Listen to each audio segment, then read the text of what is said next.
Does soul exist? Soul? Yes. Whose soul? And one more. What is the purpose of life?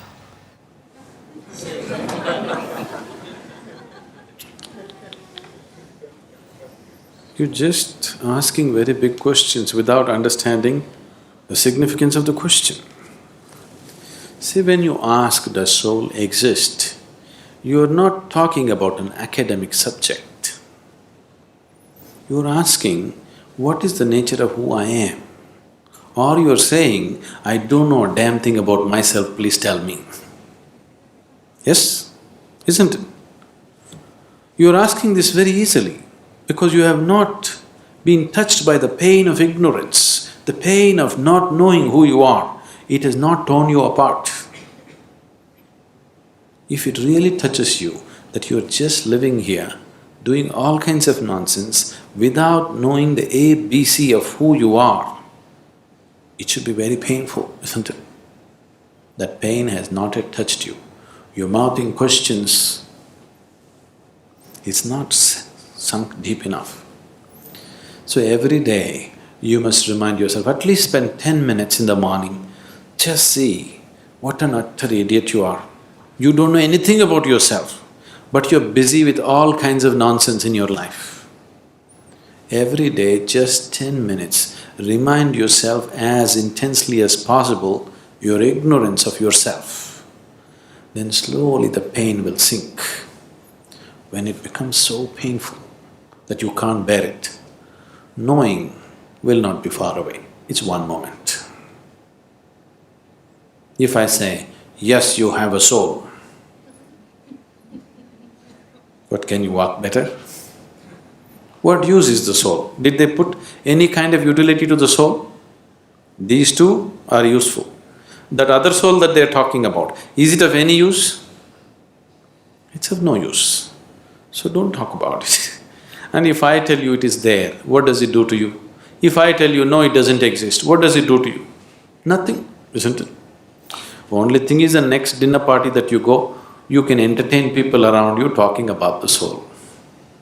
But as far as your existence is concerned, nothing changes, isn't it so? Yes? Nothing at all will change, isn't it?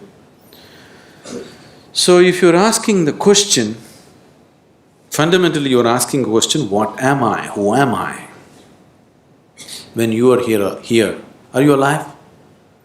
You're alive. When you're here alive, what is the way to know who you are? Is it not really ridiculous and insane that you must ask me, please tell me who am I? This is like two psychiatrists were walking on the Kovalam beach one day. One of them looked at the other up and down and said, "You seem okay, how am I?"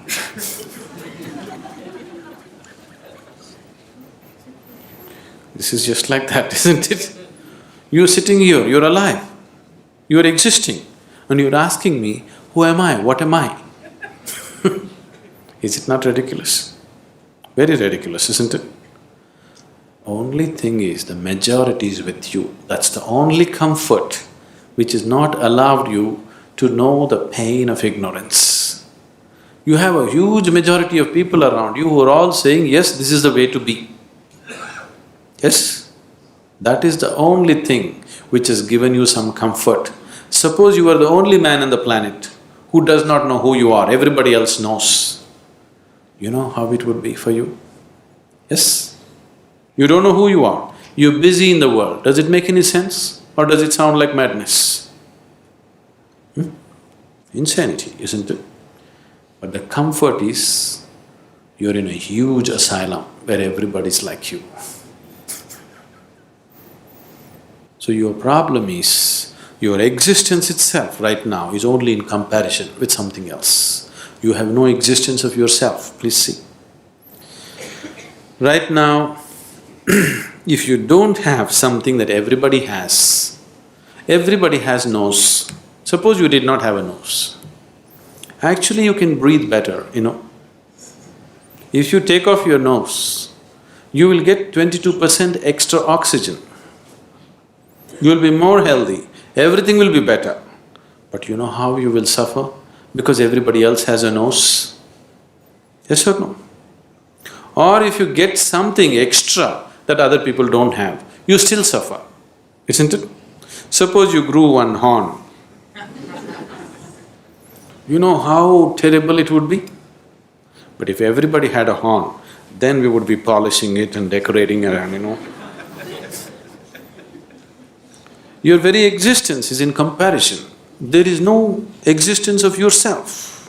Everything is in comparison. So, with that comfort, you're passing off without knowing the pain of not knowing. If you know the pain of not knowing who you are, then if you just see that I don't know anything about myself, tears will come. If it starts tearing you apart, knowing is not far away. It's very simple. It's very, very simple because after all you want to know what is within you, isn't it? Can what is within you be denied to you by anybody or anything? Do you need a passport to go within? Do you need a visa? To turn inward and know what's within, do you need somebody's permission? Or can somebody stop you? Can any authority in the world stop you? No. So who is stopping you? Who could be stopping you? Only yourself. Nobody else but yourself. Nobody else is capable of stopping you, isn't it?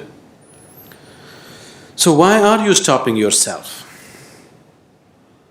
Simply because you made your whole existence outside of yourself. Your very existence is only in comparison with somebody.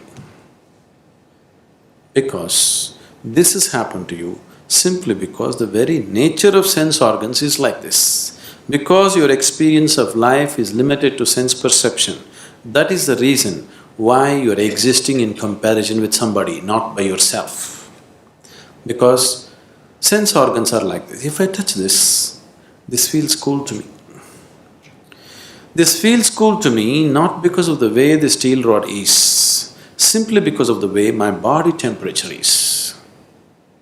If I lower my body temperature and touch this would be warm to me. Yes? Is it so? If I lower my body temperature to -100 and touch this would be red hot to me. Is it so? So your very basic experience of life, because it is limited to sense perception, everything is in comparison. So your very existence has become in comparison. If this has to change, philosophies and teachings are not going to change this fundamental reality. If your experience of life transcends the limitations of sense perception, suddenly everything is different. When we initiated you into Shambhavi, if you gave yourself to the process, it could easily take you beyond sense perception.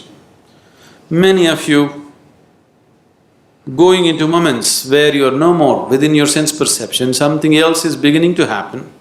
Anything new happens, your mind is such, it knows only fear.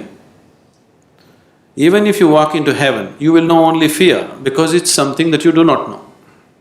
You have conditioned yourself like this. But if you allow it to happen, you will see, you will start experiencing a dimension which is beyond sense perception. Only when your experience of life moves beyond sense perception, then your experience of life is absolute, not in comparison with something else. Then your experience of life has transcended the limitations of the physical. Then you have created an atmosphere to know who the hell you are. You better know who the hell you are. Otherwise, anything that you do is of no consequence.